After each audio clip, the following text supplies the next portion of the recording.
ثم أنتم هؤلاء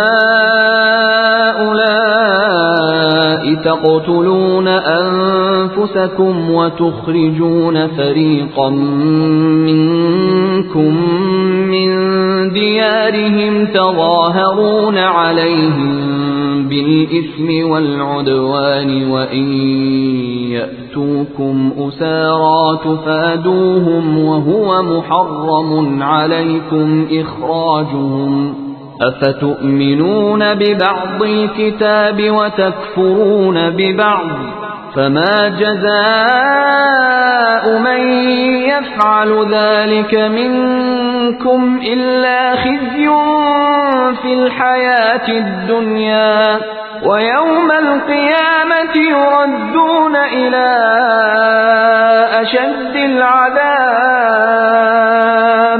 وما الله بغافل عما تعملون।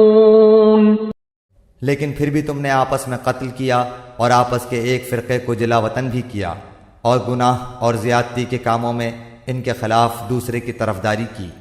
हाँ, जब वो कैदी होकर तुम्हारे पास आए तो तुमने उनके फ़िदिये दिए, लेकिन उनका निकालना जो तुम पर हराम था उसका कुछ ख्याल न किया।